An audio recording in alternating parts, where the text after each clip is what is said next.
Jes, kiitoksia kutsusta. Hyvää iltapäivää minunkin puolesta tosiaan. Sami Hyvönen, akuuttilääketieteen erikoislääkärinä tässä KYS-päivystyksessä Kuopiossa ja myöskin sivuvirkainen opettajuus Itä-Suomen yliopistolla.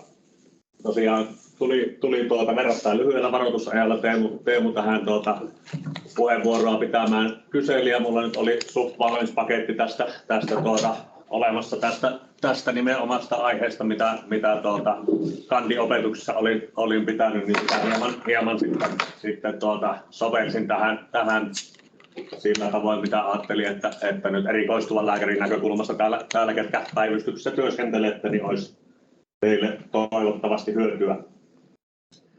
No, päivystys on tapetilla mediassakin usein ihan vasta oliko eilen vai toissapäivänä Yle Aamussa tuo oikean alakulman kaappauskuva siinä, kun sairaanhoitajien työvuoroon on käyty tutustumassa, mutta että monenlaisia eikä aina niin positiivisia mielikuvia myöskin mediassa.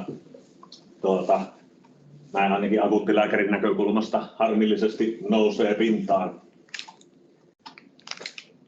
Mutta päivystys on terveydenhuollon ydintoimintaa.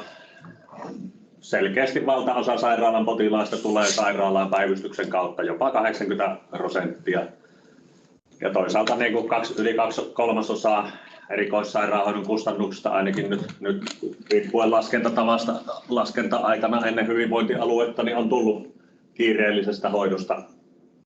Ja tämmöinen päivystysyksikkö, joka sisältää niin kuin sekä perusterveydenhuollon että erikoisalojen palveluja, on tämmöinen yhteispäivystys, mikä meilläkin käytännössä on, niin potilaat sitten hoidon tarpeen mukaan tämmöisessä yksikössä jaotellaan. Tosiaan se hoito, mitä me päivystyksessä annetaan, päivystyshoitoa, mikä tuossa päivystysasetuksessakin määritellään kutakuinkin tällä tavoin, eli tarkoitus olisi selvittää kiireellisen tutkimuksen, hoidon ja palvelujen tarve sillä apua hakevalla ja antaa se välitön hoito päivystyksessä ja sitten ohjata niin kuin tarpeen mukaiseen hoitoon ja palveluihin siitä päivystyksestä eteenpäin. Se potilaskontaktin tavoitteena olisi niin kuin riippumatta siitä, mistä syystä potilas tulee, niin pitäisi olla turvallinen, nopea, oikea-aikainen ja myöskin resursseja tuhlaamaton. Ja edelleen jatketaan kuivalla päivystysasetusteemalla, niin mitenkä siellä nyt niin kuin päivystyksellinen hoidon tarve on erikseen määritelty, niin jos se potilaan hoito ei kiireellisyyden vuoksi ole sellainen, että se voitaisiin siirtää seuraavaan päivään tai viikonlopun yli, tai sitten jos tämmöinen puolikiireellisen hoidon toteutuminen muualla olisi epävarmaa, silloin on potilaalla päivystyksellinen hoidon tarve. Toisaalta sitten se nimenomainen hoito päivystyksessä ei ole kaikissa mahdollisissa tilanteissa kaikille potilaille hyödyllistä, että vaikka potilaalla olisikin akuutti sairaus, niin se päivystysyksikkö ympäristönä voi olla jopa haitallinen, varsinkin esimerkiksi tämmöiselle iäkkäälle hauraalle potilaalle. Täällä päivystyksessä ei sitä esimerkiksi hauraan potilaan perushoivaa pystytä läheskään samalla tavalla toteuttamaan niin kuin monessa hoivakodissa. Niin sitten usein voi olla perusteltua niin kuin,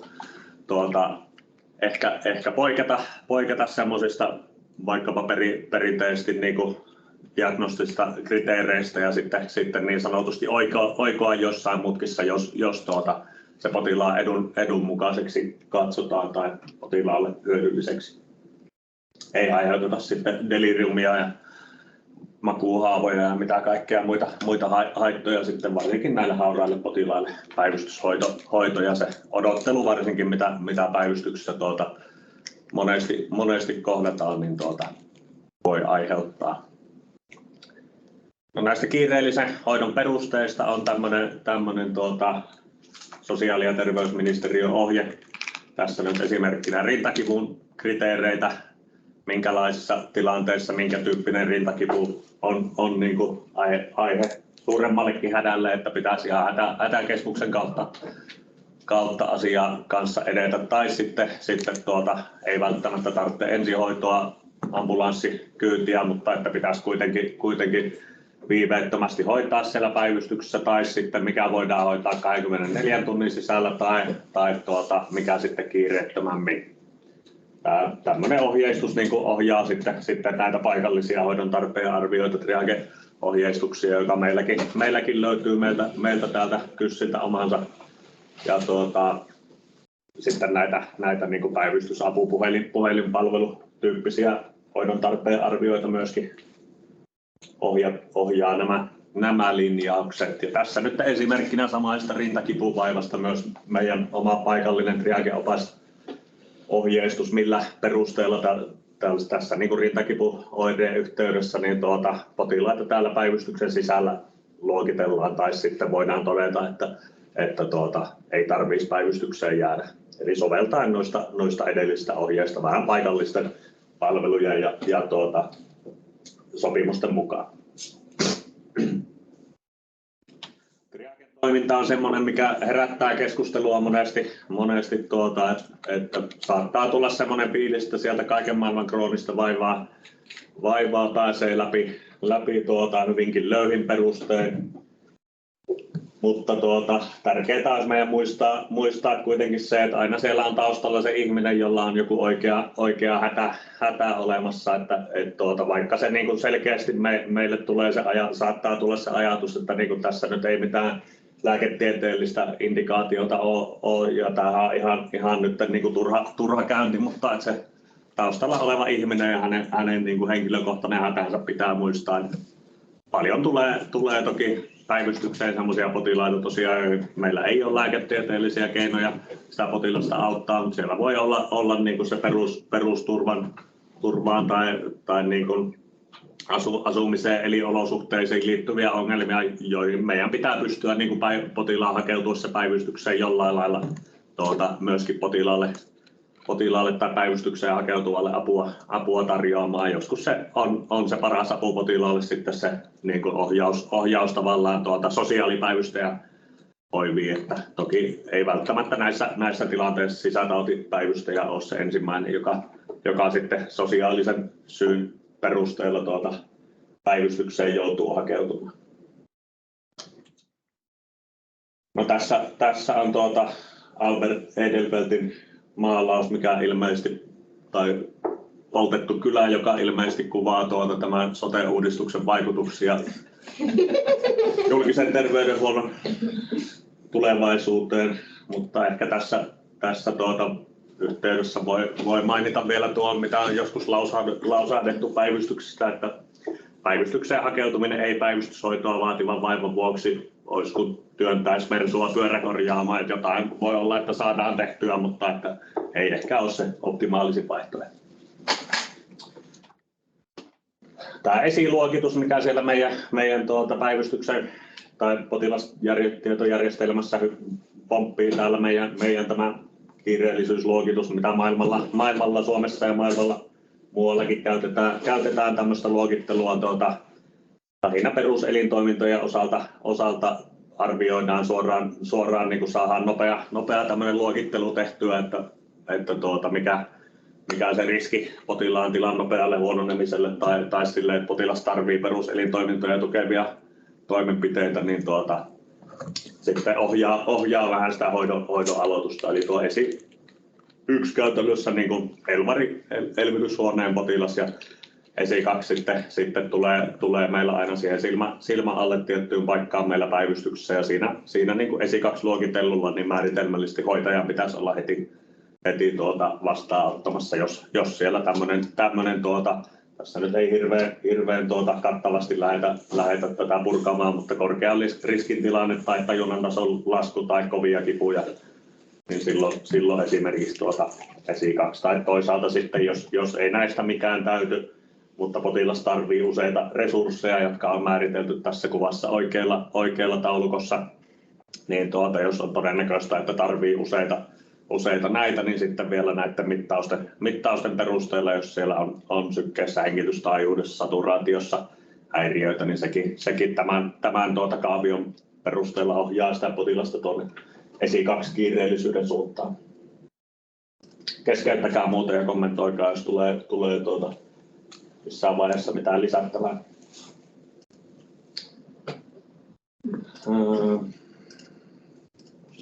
Noin, eli nyt voi ehkä summata päivystyshoidon prosessin tämmöisellä käppyrällä tai kakkaralla tai miksi tätä haluaa sanoa, niin siinä niin kuin kierretään sitten, kerätään tietoa, taustatietoa, tehdään päätöksiä, toimeenpannaan päätökset, sitten ehkä edetään, tulee jotain uutta tietoa tai hoitovastetta muuta ja kiertää sitten tässä ja kunnes päästään siitä sitten siirtymään pykälä eteenpäin kotiutukseen tai jatkohoitoon siirtymiseen.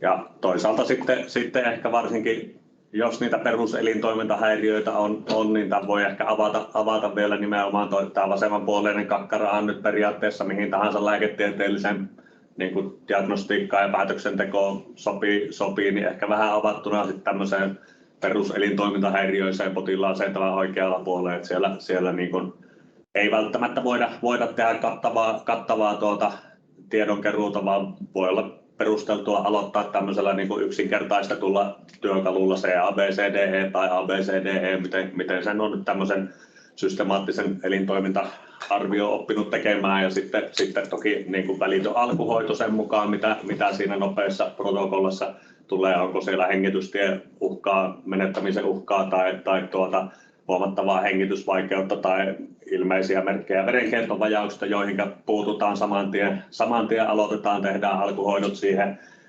Ehkä saadaan siinä, kun on koko ABCDE-patteri vedetty läpi jonkinmoinen työdiagnoosi ja on saatu samalla tietoa, kohdennetaan niitä lisätutkimuksia, määrätään ehkä lisää hoitoa, antibioottia ja jotain muuta siinä, jos meillä sepsistä vaikka tai infektiota epäillään. Arvioidaan kaiken aikaa sitä hoitovastetta ja samalla sitten siinä rinnakkain lähdetään, niin kuin, että saadaanko vielä jotain tarkempaa esitietoa ja pystytäänkö tekemään sitten. Ja aina tietenkin kannattaa se kattava kliininen tutkiminenkin tehdä mutta niin kuin aloittaa sieltä simppelistä ja systemaattisesta peruselintoiminnot edellä ja tukihoidot samanaikaisesti aloittaa, että ei menisi siihen sepsispotilaalla ei lähetä lapsuutta käymään läpi ja suolen toimintaa ja onko virtsan väri ollut minkälaista, vaan että lähdetään katsotaan, varmistetaan se, että hengitys pelaa ja verenkierto on kunnossa ja puututaan niihin heti siinä ensimmäisenä ennen kuin sitten lähdetään sitä tarkempaa haastattelua ja esitietojen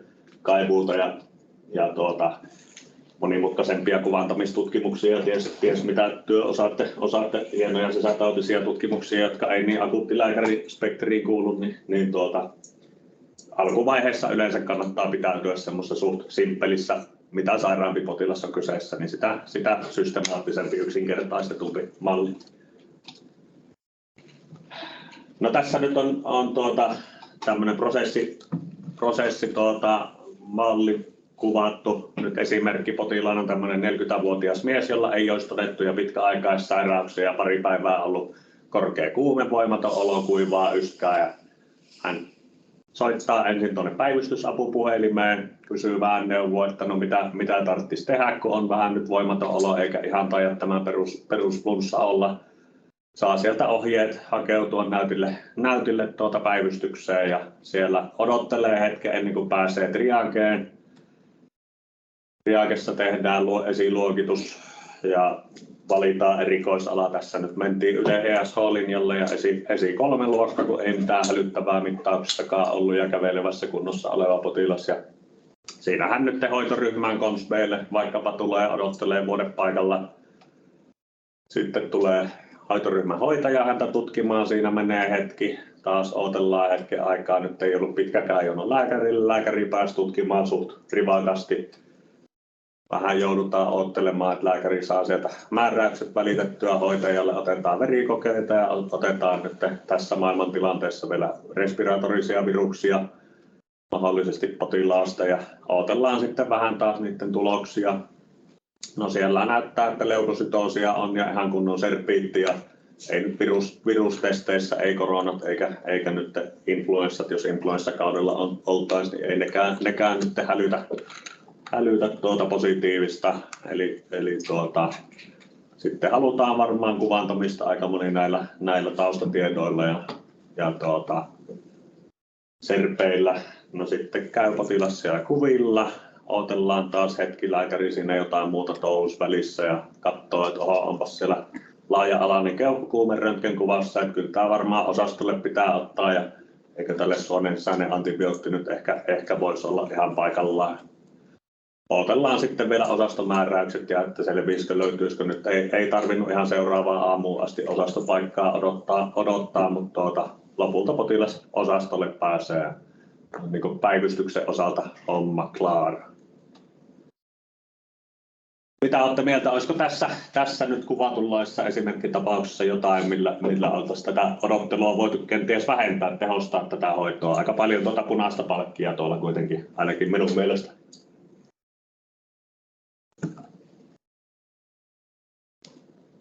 Heitelkää vaan.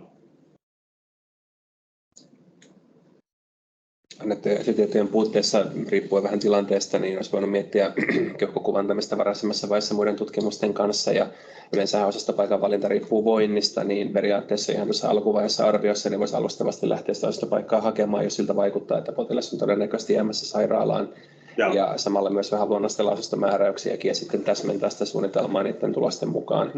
Jos potilas taas voi oikein hyvin ja hänellä on niin kuin nuori ihminen, kompressoitumaton pneumonia, vaikka se ei arpea mitään, niin hän voisi kuitenkin mennä kotiin antibiootin kanssa siinä, että se ei niinkään tarvitse odottaa sitä osastopaikan valintaa sinne loppuun saakka, mutta tämmöisiä asioita niin kuin tehdä mahdollisimman paljon samalla siinä oma arvion yhteydessä. Juuri näin, ihan samaa mieltä on ja tosiaan nyt tässä ei käynyt täysin ilmi se niin kuin sairaalahoidon indikaatio, että varsin moni keuhkokuumepotilas, niin kuin nuori hyväkuntoinen, voidaan hoitaa kotihoidossakin suun kautta antibiootillakin.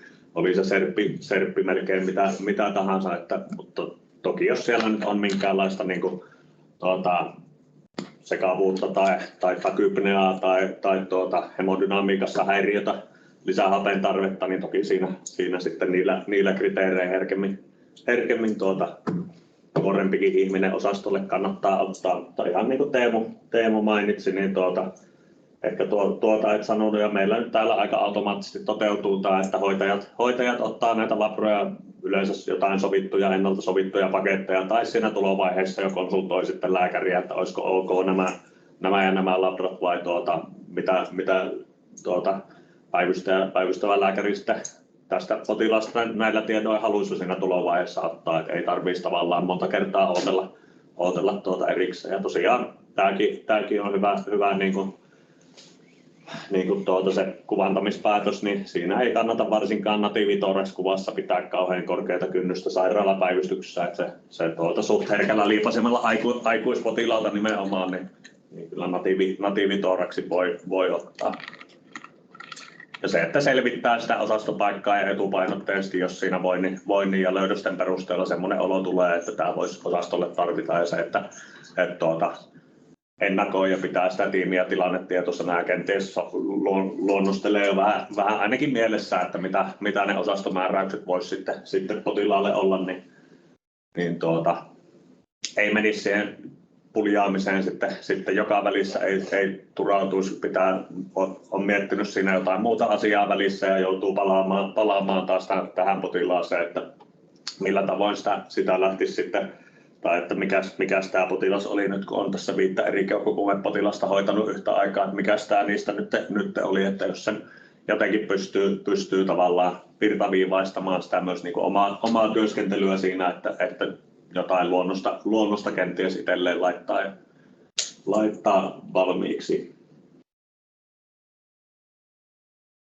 No, vielä näitä eri osa-alueita, esitietojen keräämistä päivystyksessä, niin tässähän nyt on suurin piirtein ainakin nämä patterit, mitä minä nyt tavallisesti käytän ja suurin piirtein tässä järjestyksessä, jos nyt ei ole kriittisesti sairaasta potilaasta kyse tai jos on niin kuin ennen huonokuntoisen potilaan saapumista aikaa ennakkotietoa, ennakkovaroitusta, kerkee käydä vähän mitä siellä aiempia sairauksia, kenties hoidon rajauksia, muita olennaisia tietoja potilaan voinnista, lääkityksiä, muita tietoja, niin selvittää etukäteen. Potilaskertomusjärjestelmästä kantahaku on toki semmoinen, mitä kannattaa käyttää varsinkin sitten muualta alueelta tulevat potilaat, jos päätyy täällä päivystykseen, niin ei toki välttämättä meidän systeemissä suoraan löydykään, niin Kanta on tosi hyvä apuväline nykyään ja ainakin urannuksessa toimii hyvin mun näkökulmasta hyvin verrattuna moneen muuhun systeemiin, että saa suht ripeästi sieltä ne tarvittavat tiedot ja pystyy ihan vapaata tekstihakua käyttämään sekä kertomusjärjestelmässä että siellä kannan puolella. Ja jos ei mitään muuta merkintöjä löydy kannasta joidenkin puutteellisten suostumusten takia, niin e-reseptitiedot voi olla semmoinen myös, mitä kautta sitten saa jotain osviittaa siitä, mitä taustasairauksia siellä kenties on. Onko AK-hoitoa käytössä, mikä varsinkin neurologisilla potilailla sitten usein on hyvin olennainen kysymys. No tietenkin potilaalta sitä mukaan, minkälainen potilas on kyseessä ja onko muistisairautta tai kehitysvammaa tai jotain tajunnan tason laskua, että ei pysty kertomaan, niin toki voi vaikuttaa siihen anamneesin saamiseen potilaalta. Ja sitten joskus on tarpeen ja hyödyttävää omaisilta tai hoitokodin henkilökunnalta tai mukana olevilta saattajilta niitä lisätietoja myöskin kysellä. Kaikki hoitohenkilökunnan havainnot, kirjaukset sekä meillä tässä niin kuin hoitokertomukselta löytyy meidän sairaalassa sekä vuodeosastojen että päivystyksessä hoitoryhmän hoitajien tekemät kirjaukset. Ja ensihoitokaavakin on mukavasti löytyy nykyään tuolta Kantahaun kautta myös sähköisenä, niin sieltä usein se ensikäden tieto kaikista parhaiten löytyy, niin suosittelen sitä kyllä herkästi hyödyntämään. Ja ne mitaaliparametrit tulee itsellä ainakin tsekattua, jos kerkee ennen potilasta jututtamaan mennessä, niin se ohjaa kuitenkin sitten helpottaa sitä orientoitumista. Toki siellä voi joku yksittäinen mitaali viedä ohjata teitä harhaankin, mutta ette ainakaan missaa sitten tyytyväisenä jututa potilasta 15 minuuttia, puolta tuntia, jos se on huomattavan takykardinen ja hypotensiivinen, niin hoksaatte siihen nopeammin puuttua. Toki hoitaja siitä nyt viesti yleensä välittää, jos tämmöisiä älyttäviä mittaustuloksia yllättäen tulee. Voi tulla sellaisia tilanteita ja tuleekin usein, että potilas on joko tuntematon tai löydetty tajuttomana tai molemmat. Sitten patterista meillä aika paljon jää uupumaan. Joudutaan sitten niin kuin hoitopäätöksiä tekemään vaillinaisin tiedoin. Enemmän sitten kallistuu joudutaan tukeutumaan tiiviimmin näihin viimeisiin, jotka nyt käytännössä on kuitenkin aina saatavilla. Ja sitten se meidän oma kliininen tutkimus myöskin korostuu näissä tilanteissa. No, potilaan kliinistä tutkimisesta päivystyksessä, eli niin kuin sanoin aiemmin, se mahdollinen peruselintoimintahäiriö pitää sieltä varhain tunnistaa ja siihen puuttua.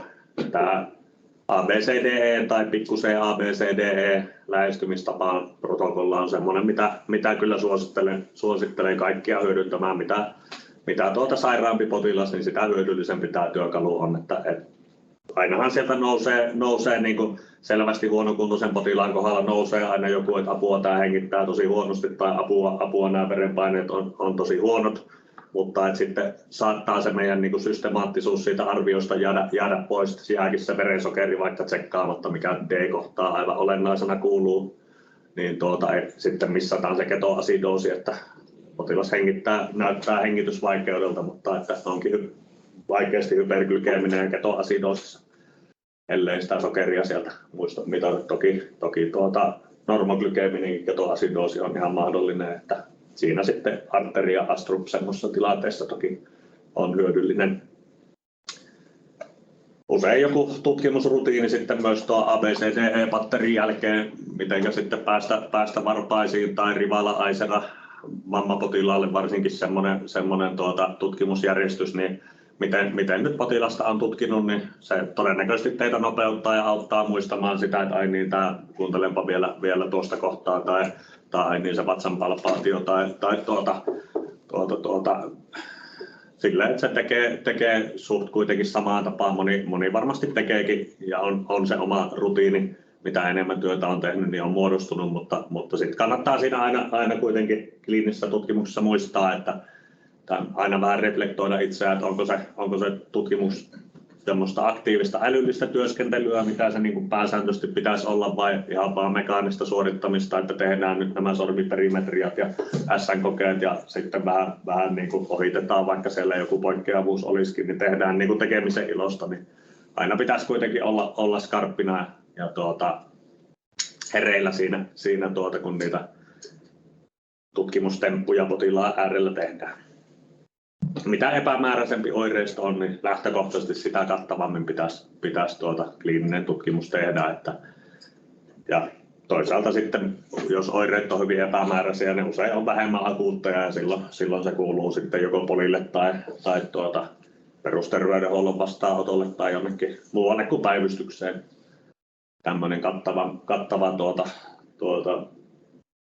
täydellinen neurologinen tutkimuspatteri tai kaikki mahdolliset hepatiittiserologiat ja mitä kaikkea nyt sitten voisi sisätautipuolelta kuvitella, niin ihan toki se ei ihan kliiniseen tutkimukseen menee oikeastaan jo tänne konetutkimuksen puolelle.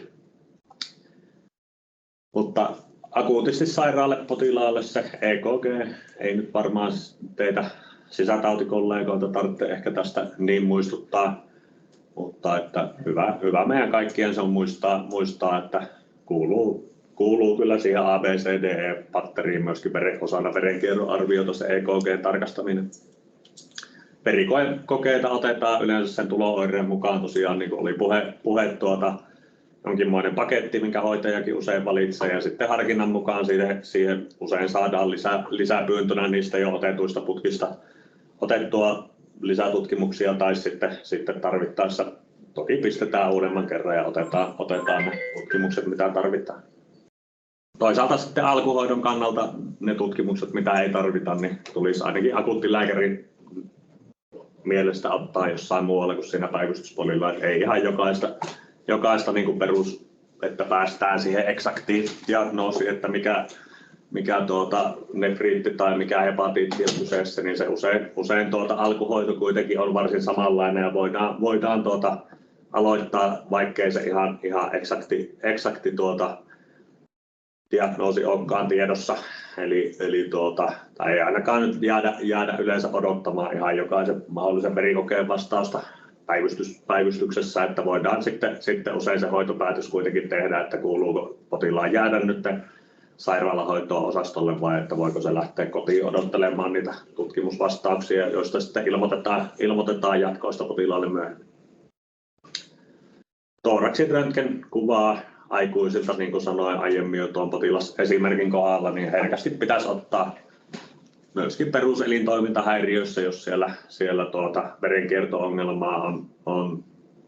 Ja sitten totta kai niin kuin ihan tämmöisen infektiofokusperusselvittelyihin, niin epäselvä kuume ja serpiitti, vaikkei hengitysoireita on, niin thoraxin röntgen nyt aikuiselta pitäisi meille kaikille tulla mieleen. CT on hyvä tutkimus, varsinkin tämmöisillä vatsaoireisilla. Paljastaa semmoisia diagnooseja myös, mitä ei kliinisesti ole osattu epäillä. Tuo nyt ehkä koskee enemmän sitten vasta-alkajia, uusia tuoreita päivystäjiä tai kandeja, ketkä aloittelee työtä tai kesätyötä tai muuta. Et se kuvantamisindikaatio kuitenkin, jos ette ole siitä CT-kuvan suhteen varma, niin kannattaa siitä nyt toki konsultoida. Kysymyksen asetteluun siinä röntgenlähetteessä kannattaa panostaa, että se on, ajatelkaa sitä niin konsultaatiopyyntönä radiologille. Ultraäänitutkimukset päivystyksessä tulee joissain tietyissä suppeissa kysymyksen asetteluissa lähinnä kyseeseen, että harvoin kuitenkaan ne on semmoisia, mitkä varsinkaan radiologin tekemänä tulee ainakaan niin kuin kiireellisesti tehtäväksi. Toki sitten jos jotain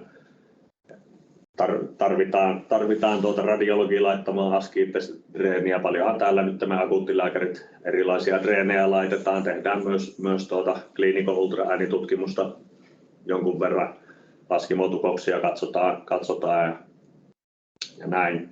toki sitten kardiologinen ekko nyt sitten sydänoireisella, niin kardiologin harkinnan ja saatavuuden mukaan niin voi toki tuoda sitten ihan siihen välittömään hoitoonkin paljon apuja.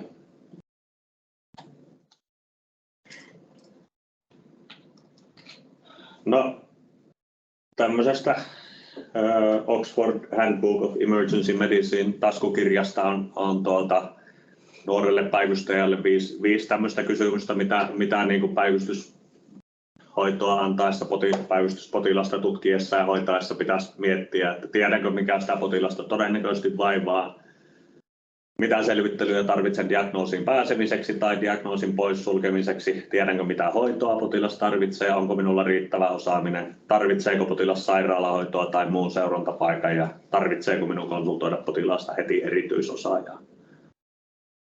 Ja ehkä nyt niin kuin päivystyshoitoa kannattaa vähän ajatella, pyrkiä yleensä yksinkertaistamaan, että koittaa päästä semmoiseen niin kuin suht yksinkertaiseen työdiagnoosiin, jonka perusteella voitaisiin kuitenkin ne alkuhoidot aloittaa ja sitten se, että mikä sepelvaltimo on tukossa ja pitääkö se angio tehdä huomenna vai riittääkö se parin päivän päästä, niin se päätös ei ole välttämätöntä saada päivystyksessä aikaan. Toki sitten tietenkin tämmöinen okkluusiosydäninfarkti, ST-nousuinfarkti, niin pitää totta kai osata tunnistaa ja edetä sitten tilanteen vaatimalla tavalla. Se jatkohoitopaikka on usein ihan avainkysymys, mitä päivystyspotilaan kohdalla mietitään. Tuossa nyt tiivistettynä on ne vaihtoehdot, mitä ehkä useimmiten tulee teillä vastaan täällä päivystäessä.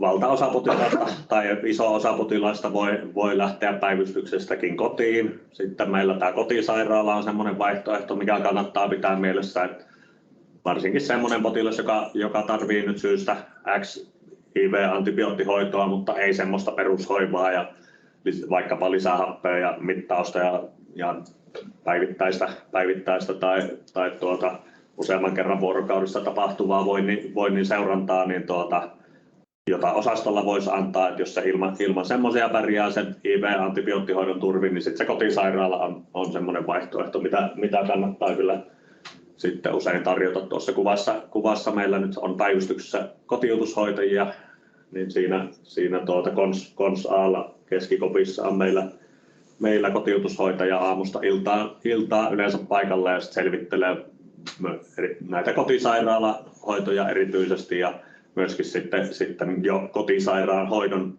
niin kuin palveluiden piirissä olevien potilaiden osastopaikkoja ja mahdollisia hoivakotipaikkoja pystyy pikkasen jo ennaltakin selvittelemään, että jos ei ole ihan ilmeistä, että potilas erikoissairaanhoidon, osastohoidon tai tehostetummankin hoidon piirissä tai tarpeessa olisi niin sitten kotiutushoitaja voi olla hyvä kaveri teille ja usein sieltä spontaanisti saattaakin jo vähän tehdä semmoista esiselvitystyötä ja tulla jopa sisätautipäivystäjällekin sanomaan, että täällä tämmöinen kotisairaanhoidon potilas on jolleka saattaisi jos ei nyt tarvitse sairaalaan jäädä, niin voisi siellä ja siellä TK:ssa paikka tai siellä ja siellä hoivakodissa voitaisiin ehkä hoitoa toteuttaa tai näin päin pois.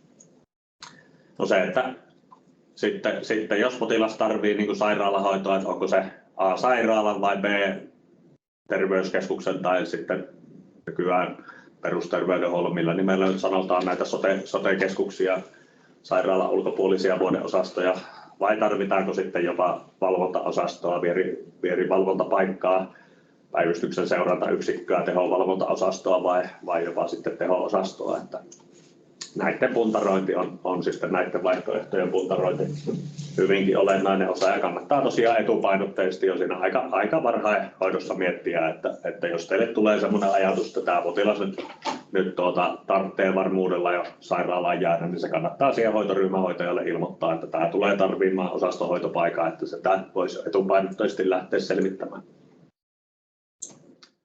No, voitaisiin yhdessä pohtia vähän millaisia määräyksiä nyt, jos puhutaan sairaalavuodeosastosta tai terveyskeskusvuodeosastosta, ei siis mitään tehostettua valvontaa tai muuta, niin minkälaisia määräyksiä teidän mielestä potilas sinne vuodeosastolle otettaessa tarvitsee? Heittäkää jotain, yksitellen saa mainita. Mitä te sinne nuijan alle vaikka laitatte?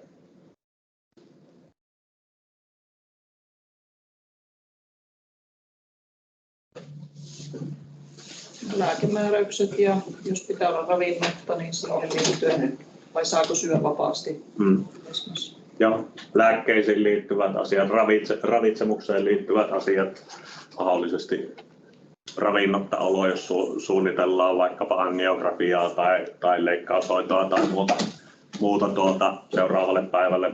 Todennäköisesti illasta voi, jos seuraavana päivänä alustavasti jotain tarkoitus tehdä, niin illasta voisi vielä jotain syötävää antaa, mutta että aamusta olisi varuilta sitten ravinnotta, kunnes siellä osastolla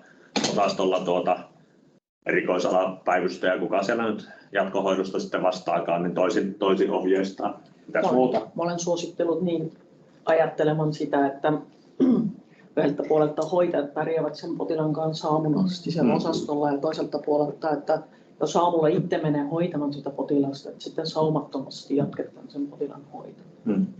Et sitten on, niin kun pitää käydä läpi kaikki näitä asiat, mitä itse haluaisi huomenna nähdä, että on tehty tai jätetty tekemättä, just nimenomaan sen ruoan antaminen. Sen ajatuksella pitää jatkaa, että kun ne sairaalahoitopaikat on niin kortilla, että se hoito sujuu niin kuin mukavasti niin kuin yhdeltä vuorokaudelta toiselta. Ja.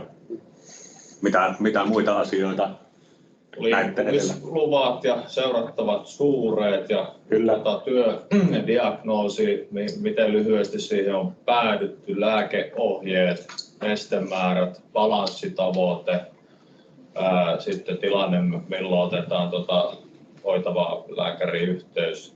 Ja sanoinko jo, että mikä se vastuussa oleva erikoisala on, jos vaikka nyt päivystysosastolle menee, niin pitää olla se siellä mainittu, etenkin jos on niin kuin monialapotilas, niin silloin se pitää siellä olla, että tietää kuka siitä on vastuussa. Joo. Ja lääkemuutoksistahan on myös toivottu, että miksi se muutos lyhyesti on tehty. Toki jos se on ihan selvä, niin ei niitä ole sinne kaikille pyydetty laittamaan, mutta lähtökohtaisesti hyvä olisi niin laittaa, jos lääkäri muokkaa, että miksi se on se muutos sinne tehty. Että ei tarvitse sieltä tekstien niin joukosta kahlata sitä muutosta läpi. Joo. Tuleeko muuta lisättävää vielä näihin? Aika kattava paketti siinä meillä varmaan oli, millä pärjättäisiin seuraavaan aamuun. Mitä siellä aamulla ajattelette, haluatte yleensä tehtävän?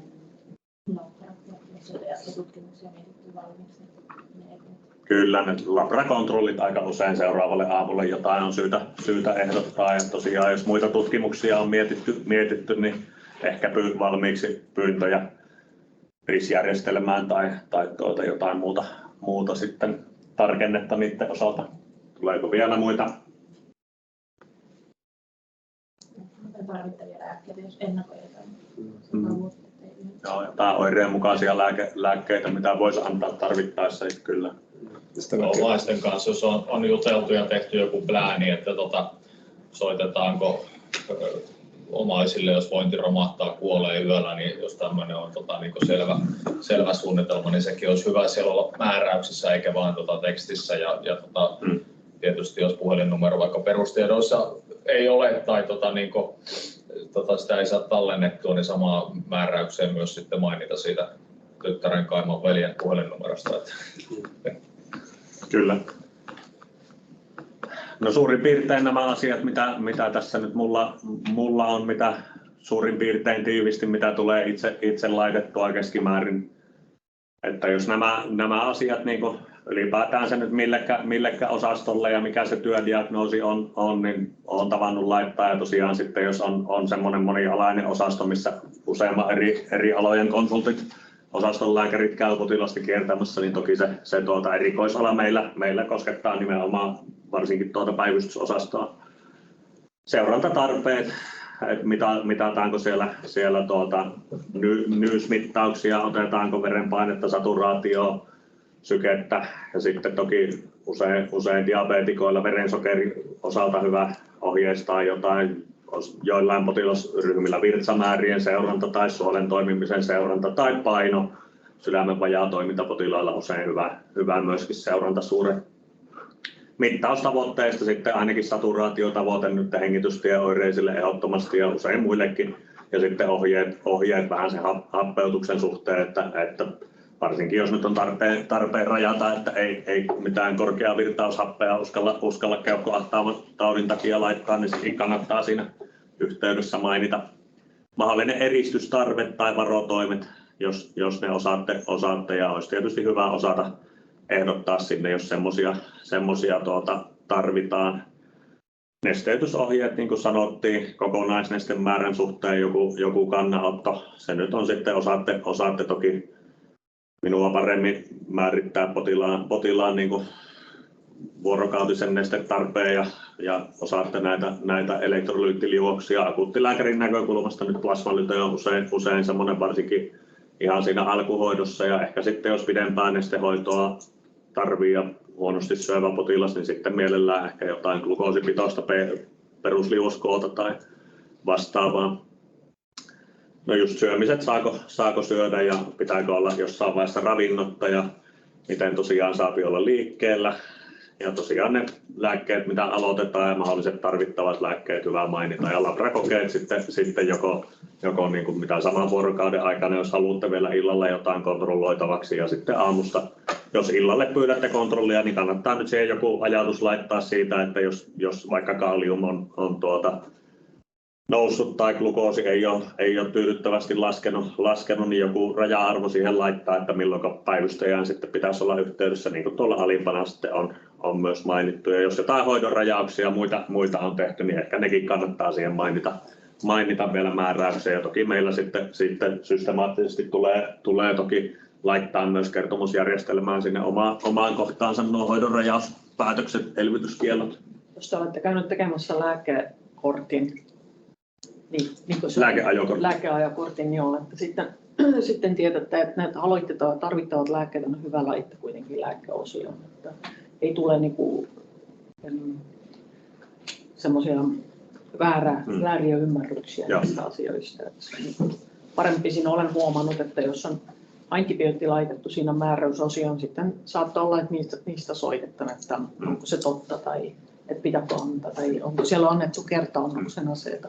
Kyllä. Tämä ei tarkoita sitä, että nimenomaan tekstimuodossa tarvitsisi nämä kaikki laittaa juuri meillä sinne nuijan alle määräysosioon vaikkapa, mutta lääkkeestä tosiaan suosituksena on, että ne tulisi rakenteellisena määräyksenä siihen lääkeosioon, jolloin ne nousee toki siitä lääkemääräyksenä myös sinne nuijan alle näkyviin.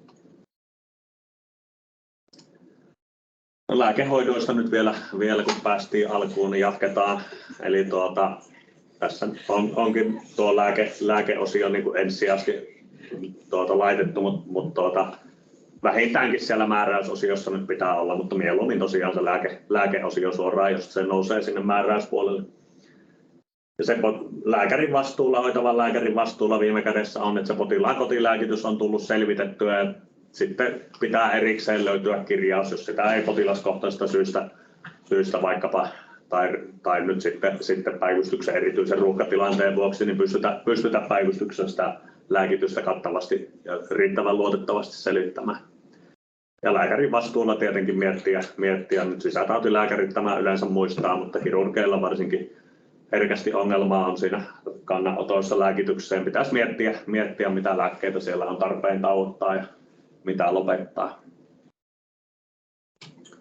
Ehkä tavallisimmin mitä nyt meidän potilailla tulee vastaan niin diabetespotilaat, joilla on näitä suun kautta diabeteslääkkeitä ja muitakin lääkkeitä käytössä, niin tämä säädymän muistisääntö on sellainen, mikä kannattaa pitää mielessä, että suuri osa näistä on perusteltua lopettaa varsinkin akuutin kuumesairauden ja monen muunkin semmoisen akuutin sairauden yhteydessä, että vältetään se komplikaatio, että se usein sitten on pienempi paha, että vähän heikompi antihyperglykeeminen tilanne potilaalle tai vaikutus hetkellisesti on kun se, että saadaan vaikkapa se munuaisten vajaatoiminta tai laktaattiasidoosi sieltä paukahtamaan, niin nämä lääkeaineryhmät diabetespotilailta nyt pääsäännöllisesti on syytä tauottaa. Viime vuonna oli hyvä artikkeli oululaisen akuuttilääkärikollegan haastattelu, ja hän on tämmöisen 6 teesiä siinä artikkelissa haastattelussa linjas, mitä nyt päivystyksessä nuorena lääkärinä varsinkin työskennellessä, niin mitä syytä tehdä. Eli pitäkää homma yksinkertaisena, tutkikaa systemaattisesti, pyrkikää sanelemaan, kirjaamaan heti, ettei jää sinne teillä roikkumaan 5 sanelua odottamaan, ja sitten kun pääsette vihdoin sanelemaan, niin sitten ne on kaikki puuroutunut teillä mielessä. Useimpia potilaita pitäisi päivystyksessä pystyä käsittelemään yhtä aikaa, että usein ei ole varsinkaan virka-ajan ulkopuolella meillä mahdollisuutta siihen, että hoidatte perinpohjaisesti yhtä potilasta siinä alusta loppuun ja sen jälkeen vasta tartutte seuraavaa. Että kyllä siinä pitää semmoista rinnakkaisajoa pystyä tekemään, ja toki sitten kun siinä tulee väkisinkin prosessissa niitä odottelukohtia, niin kuin nähtiin, niin sitten siinä pystyy lääkäri ohjaamaan työpanostaan kuitenkin useampaan potilaaseen. Mutta sitten kun alkaa olla yli 3-5 potilasta, niin sitten toki se alkaa olla semmoinen kognitiivinen overload, että joku raja siinäkin täytyy pitää, että ei ole järkevää myöskään haalia siitä listalta kaikkia potilasta ja yrittää niin kuin jonglorata niiden kanssa että siinä tippuu pallot käsistä ja lopputulos on huonompi kuin se, että keskittyy kuitenkin sitten, koittaa jollain tavoin rajata sen keskittymisensä siihen 3-5 potilaaseen, vähän riippuen yksilöstä ja niistä potilaista, että kuin monimutkaisia ne on ja kuin toisaalta samanlaisia toisiinsa. Ratkaisuja pitäisi pystyä päivystyksessä tekemään. Yleensä ei ole järkevää kaikilta mahdollisilta rintakolotuksilta odotuttaa, että 3 tunnin päästä otetaan se TNT-kontrolli. Että toki sitten niillä potilailla, joilla mietitään, että jos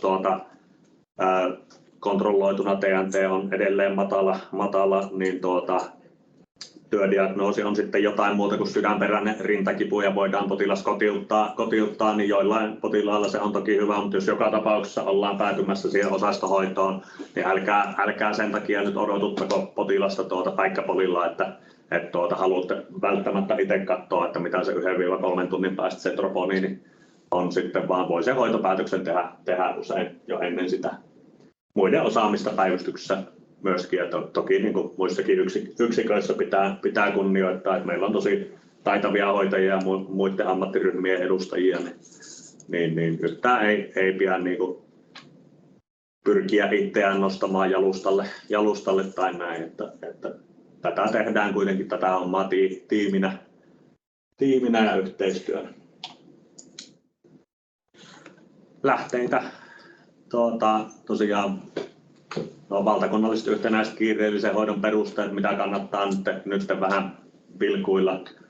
Sain tuon akuuttilääkärikollega Monosen Janin diat joista hän esitti viime lääkäripäivillä, niin niistä pikkasen tähän sovelsin. Ja tosiaan tuo Iitan artikkeli oli Mediuutisissa tuossa. Ja peruselintoiminta ja häiriöt ja niiden hoito Duodecimilta on kyllä semmoinen opus, että sen kun opiskelette hyvin niin kriittisesti sairaat potilaat niin tuntuu jo huomattavasti helpommilta. Ei kannata toivoaan päivystyksessä menettää, että hankalimmistakin mummoista löytyy usein jotain positiivista. Siinä vähän keväisiä tunnelmia Sammakkolammelta. Kiitoksia. Kiitos. Kiitos. No niin, kiitos Samille esityksestä. Tuleeko kysymyksiä tässä vaiheessa? Tai en tiedä montako vaihetta meillä on, mutta tuleeko nyt kysymyksiä? Nyt on paras hetki kysyä. Etäyhteyden päässä. Ei näy ainakaan käsiä eikä viestejä. Oletteko te kuullut mitään etäyhteyden päällä?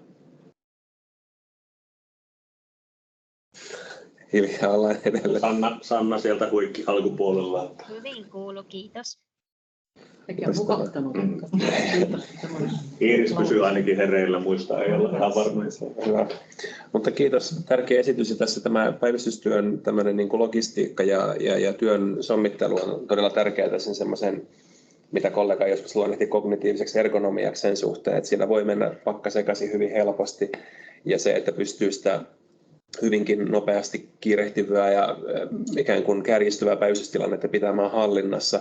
Loppuviimeen, vaikka siellä kuinka kiire käy, niin kuitenkin pitää niitä potilaita hoitaa eteenpäin, saada ja sitä tärkeämpää se koko ajan on, että se, että on keinoja ikään kuin hallita sitä työtä ja lähestyä asioita, niin on tärkeää. Ja tuo systemaattisuus on vielä itsellä tullut selvänä hyvänä työkaluna vastaan, että kun niin kuin ottaa semmoisen tietyn moodin päälle ja tekee sen mukaan ja niin kuin toimii niin kuin noiden ohjenuorienkin mukaan, mitä tässä oli, niin homma toimii tehokkaammin. Että kun sä oot tutkinut potilaan, vaikka et sä tiedä kaikkia, vielä labratulokset on kesken, tutkimukset on tehty, niin se kannattaa melkein aina sanella heti.